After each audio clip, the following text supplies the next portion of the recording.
amigos del podcast y de la revista Cusco Social, continuando con esta serie del Bicentenario en Cusco, luego de conversar con Charles Walker y con Luis Miguel Glave, hace tiempo que yo quería conversar con Natalia Sobrevilla. Yo me referí en las primeras comunicaciones como doctora, pero me acaba de decir dime Natalia, así que así va a fluir la conversación de ahora.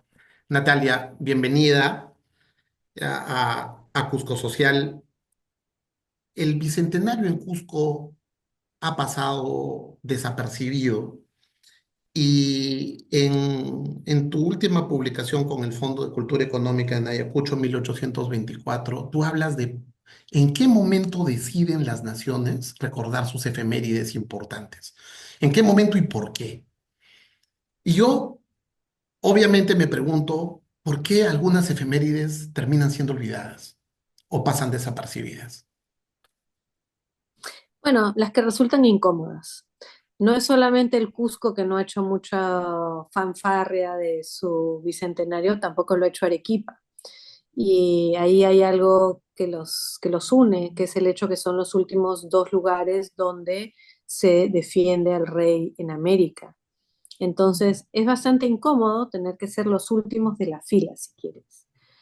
Es una decisión compleja, decidir que este va a ser un hito que se quiere recordar, rememorar, de qué manera se va a realzar. Yo tuve la oportunidad, estuve invitada al Cusco en diciembre del año pasado, justamente muy pocos días después de Ayacucho, y se habló un poco, pero no había demasiado interés necesariamente en hablar sobre eso y sobre todo también la presencia de Bolívar en el Cusco, que fue muy importante, muy interesante, el hecho de que fue coronado en el Cusco por Francisca Zubiaga, las ceremonias, las pinturas que existen. Una de las pinturas más interesantes sobre el final del ciclo revolucionario es el que está en la carátula de mi libro anterior con fondo, que es República Sudamericana en Construcción, que es una pintura cusqueña hecha en honor a Simón Bolívar. Y también hay otras alegorías como que tiene Ramón Mujica de Una Patria, que tiene ahí a los caballos de las nuevas naciones. Es decir, Cusco se imagina como un lugar neurálgico importante, ha sido la capital del virreinato por varios años. Entonces ahí hay toda una serie de cosas complejas que hacen difícil que ahora, digamos, el gobierno regional o la universidad o las autoridades de la ciudad del Cusco decidan que esto es lo que ellos quieren recordar. Fue mucho más cómodo recordar a Tupac Amaru y será mucho más cómodo recordar a Tupac Amaru, que lo tenemos a la vuelta de la esquina de nuevo, y también a Pumacahua y los hermanos Angulo del año 14. Estuve en el Cusco en el año 14 para esas conmemoraciones y fueron bastante fastuosas, con coros nacionales, bailes en la plaza. Entonces, las cosas se recuerdan porque son útiles o porque son cómodas. Las cosas difíciles se suelen olvidar. Hay mitos que se convierten en parte de historiografías regionales. Y sobre Bolívar y el Cusco, hay dos que algunos colegas míos paisanos míos y colegas míos historiadores los repiten. ¿Qué tan cierto es que el Libertador no veía con buenos ojos a las tropas de origen indígena? ¿Qué de cierto hay en que él tenía cierto temor o animadversión por el legado de la nobleza del Tahuantinsuyo, que en ese tiempo tenía una organización en el Cabildo de 24 electores? ¿Qué, qué hay de real en eso, Natalia? Mira, yo he revisado mucha de la correspondencia de Bolívar, mucha de su correspondencia con Andrés de Santa Cruz, su correspondencia con Antonio José de Sucre, su correspondencia con Agustín Gamarra. He pasado literal años leyéndolo y no son los primeros recuerdos que tengo pensar que él tenía un odio exagerado o un odio grande hacia los indios. Él tenía mucho recelo con los peruanos que habían defendido al rey hasta el final. Piensa que han sido sus enemigos hasta el último momento. Cuando él llega al Cusco, él premia a las 4 o 5 hijas de los Angulo, o de Pumacagua también, les da pensiones vitalicias. Entonces, él reconoce y los reconoce además como forjadores de la independencia. Entonces, yo no sé hasta qué punto eso es un odio por los indios en general o por los nobles indios, perdón, los nobles linajes de caciques que están en ese cabildo de 24, o si es algo más circunstancial que tiene que ver con cómo se ha desarrollado la guerra. Otro punto por el cual se habla del desconocimiento de Bolívar del mundo indígena, y en esto hay más asidero, tiene que ver con su obsesión con convertir a los indígenas de tanto del Perú como de lo que se convertirá después en Bolivia, muy pronto se convertirá en Bolivia, en los yeoman ingleses. Él quiere que sean propietarios de sus tierras. Él no entiende la tierra comunal, él no entiende el tributo, él quiere abolir todo eso porque es un liberal, más que porque odia a los indios per se. Y justamente es Andrés de Santa Cruz quien le dice que eso no va a funcionar, que eso no va a funcionar porque el mundo andino tiene una lógica, y una lógica que se basa y se centra en la comunidad. Ojo que Andrés de Santa Cruz también es descendiente de un cacique, por su lado materno, un cacique que también va a combatir contra Tupac Amaru. Ahora, el tema de la nobleza indígena también tiene que ver con el liberalismo. El liberalismo, tanto de las Cortes de Cádiz, como del Bolívar, como de los primeros gobiernos republicanos, pasan en contra de la idea de la diferenciación de personas en nobleza, sea nobleza indígena, sea nobleza de cualquier tipo. Entonces, no sé si es necesariamente podemos decir es un odio a los indios o es un odio a estos indios en particular, pero es un odio al sistema que va a permitir o que va a dar la existencia de estos nobles por el hecho de nacer nobles. Entonces, la idea es que debe existir una meritocracia. Esa es la idea de la igualdad que nos trae el liberalismo y que va a poner en jaque a sistemas muy antiguos que son muy importantes en lugares como el Cusco. Hay temas medulares, los caciques por herencia, y acabas de nombrar a Agustín Gamarra, que es en buena parte el que empuja el otro segundo mito, o parte de esta narrativa de la historiografía cusqueña. Bolívar se encarga de romper un eje muy importante entre el sur del Perú y el Alto Perú, un eje que es fundamental, así como Santa Cruz pensaba que la propiedad de la tierra tenía un embone especial en los Andes. Gamarra pensaba que no podía haber un Perú sin un Alto Perú, ¿no? Y fue prácticamente una obsesión de su vida como militar y como presidente, 2 veces electo presidente del Perú. Personaje polémico, personaje que ha sido, que creo es el protagonista. De hecho, la conversación con Charles Walker gira en torno a él. Él, si bien hace que su esposa genere toda esta parafernalia de coronación a Bolívar, él termina por desencantarse de Bolívar y por consolidar el eje conservador. Así como él es un liberal, él tranza con los descendientes si bien se retira el título nobiliario de cacique o estas estructuras, él corresponde con eso a devolverles, por ejemplo, la recaudación de tributos, y los hace parte de este eje conservador en el sur del Perú, que luego lo consolida como presidente del Perú al encontrar conservadores en el norte del Perú y también en Lima, ¿no? Que después lo tratan un poco mal, pero bueno, esta pugna de conservadores y liberales que ahora está nuevamente de moda en el mundo, ¿no? Natalia, la No pregunta sé si aquí, nunca pasó de moda. sí, pues, la pregunta aquí es, ¿qué tan cierto es ese mito de que Bolívar tenía que quitarle la preponderancia a un país que vivía de sus minerales, entendiendo que el Alto Perú era potencialmente una gran fuente de recurso mineral. Una vez más me remito a mi experiencia de lectora de la vastísima producción de cartas, Epistolar. epistolar, larguísima, además que está muy publicada. Todas las cartas de Bolívar se encuentran en línea.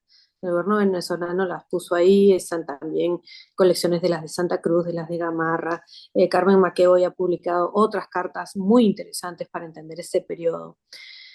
En esas cartas, Bolívar es muy claro en todo momento. Él considera que el Alto Perú, la audiencia de Charcas, habiendo sido parte del virreinato del Río de la Plata, debe seguir siendo parte de lo que va a heredar eso. ¿Y por qué lo hace? Lo hace porque bajo el mismo concepto, Quito debe pertenecer a lo que fue el virreinato del nuevo reino de Granada. Eso lo digo claramente en mi libro de Repúblicas Sudamericanas en Construcción. Él no considera que el Perú está siendo desmembrado, porque eso ya sucedió con las reformas borbónicas. El gran quiebre en el sur del Perú no lo hace Bolívar, lo hace el rey de España. Cuando ahora se habla mucho de que nosotros nunca fuimos colonias y que éramos reinos y que decidíamos nuestro propio eh, derrotero, si quieres, eso es absolutamente falso, porque no podíamos decidir ni siquiera nuestras fronteras, ni dónde comenzaba ni terminaba el Perú. Entonces, ese cambio se da muy pronto.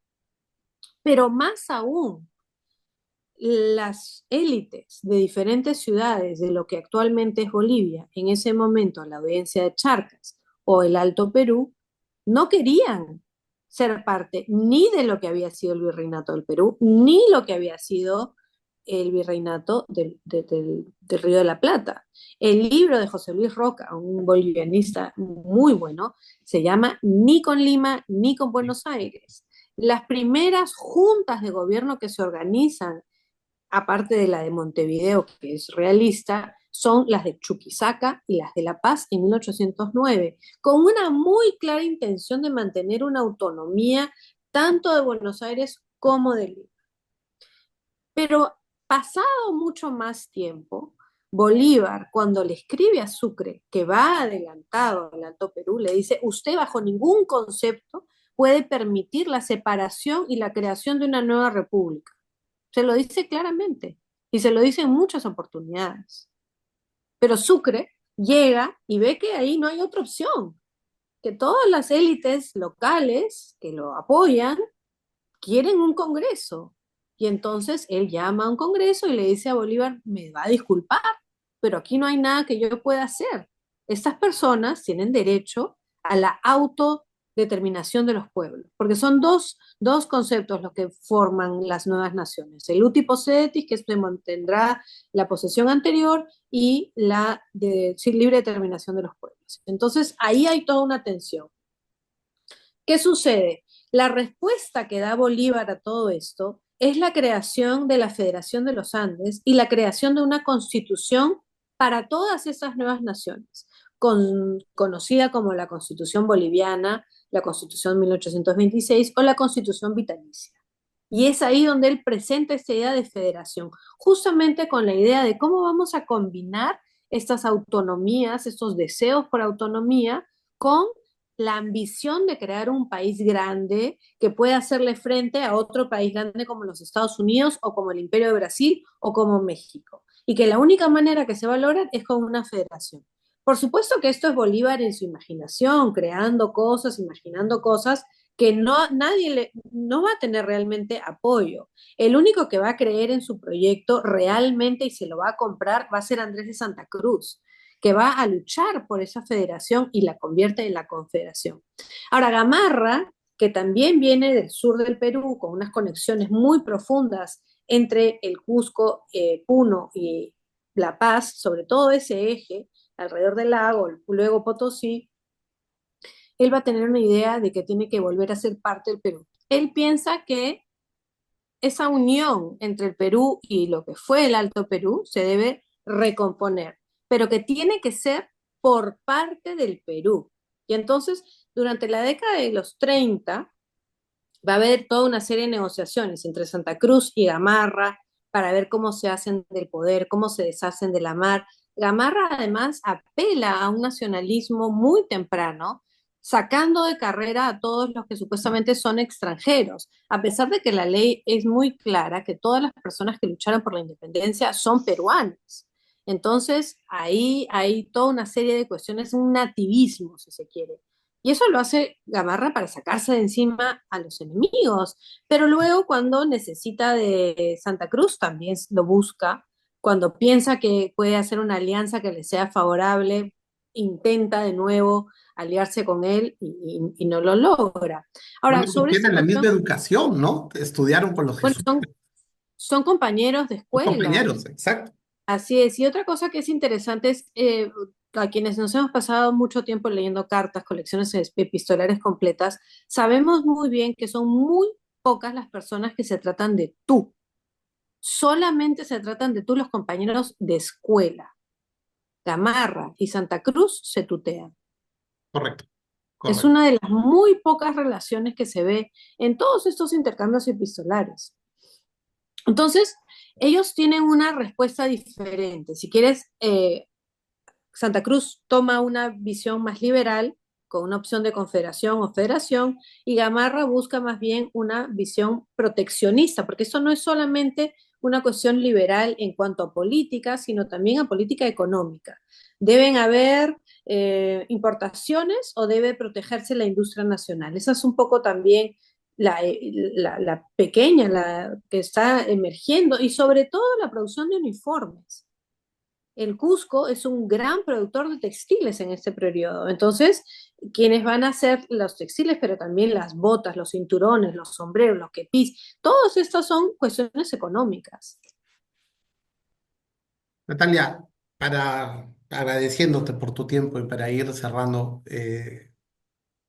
la historia tiene un sentido. Nosotros escribimos y hacemos artículos y producimos podcasts porque queremos motivar un debate y porque esa creo que es también una parte fundamental de nuestro trabajo como científicos sociales. El Perú actualmente vive una profunda crisis. En un evento en Cusco veíamos que no era muy distinto a lo que pasaba en los primeros años de la República, ¿no? 7 líderes en muy poco tiempo. Nosotros también venimos de una historia de, de constante institucionalización. No sé si el término es correcto, pero la verdad es que eh, hacer los paralelos dentro de lo que pasaba hace 200 años y lo que pasa ahora nos lleva a ciertas reflexiones.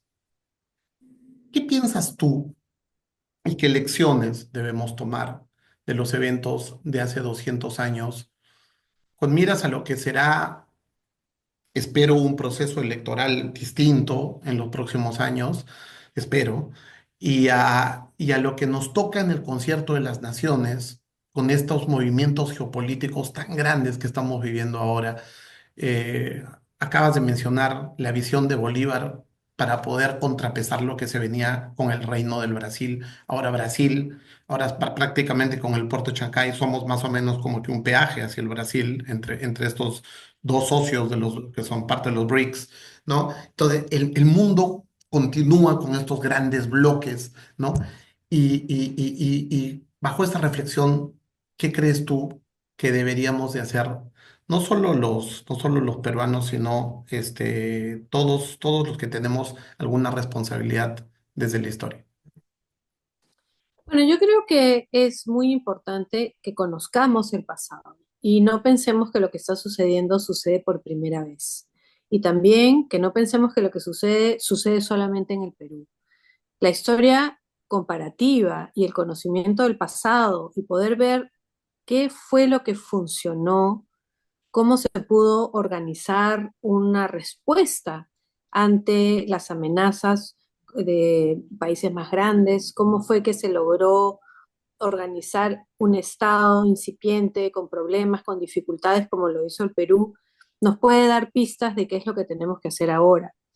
Y justamente mencionabas en nuestra conversación previa a esto la importancia de la prensa, por ejemplo. Y entonces vemos que la prensa actual no tiene casi ninguna semejanza con la prensa que existió en el siglo XX, pero tiene mucha más semejanza con la prensa que existió en el siglo XIX, donde cada persona que tenía una idea y quería ponerla de frente, la sacaba, la buscaba, trataba de hacerla entender, comprender, y las ideas viajaban muchísimo más de lo que nosotros ahora nos imaginamos podrían haberlo hecho. Yo he revisado periódicos del Cusco en la década de 1850 y están debatiendo lo que sucede en Francia en el Congreso de la Constitución a detalle. Entonces, tenemos que ponernos en esa situación, que cada uno desde nuestro espacio debe tratar de tener el mayor conocimiento posible. Ahora nos vemos eh, acompañados en todo momento de esa idea de la inteligencia artificial, que nos van a poder escribir las cosas, nos van a poder resumir las cosas. Y más bien yo lo que le diría a quienes nos escuchan es que lo que tenemos que hacer nosotros es seguir leyendo, seguir cuestionando, seguir haciendo las preguntas y no dejarnos simplemente guiar por lo que escuchamos, tener una visión crítica, una lectura crítica de lo que está sucediendo y a partir de ahí poder construir nuevas instituciones, nuevas organizaciones, nuevas ideas de ciudadanía que sean más inclusivas. Natalia, muchísimas gracias y que esta sea una primera oportunidad para poder escucharte, para que puedas estar con tus lectores de Cusco, porque además, como te digo, tus libros se comentan y en los círculos de historiadores este, queríamos conversar contigo, así que ahí me las agencié gracias a tu hermana, a Julia, que pude llegar a tener tu contacto, que esta no sea la primera y la última, y además te invito para que podamos seguir reflexionando sobre los retos que no solo tiene el Cusco, sino creo que todo el Perú. Muchísimas gracias, Guillermo. Ha sido un gusto para mí. Hasta pronto. Hasta pronto.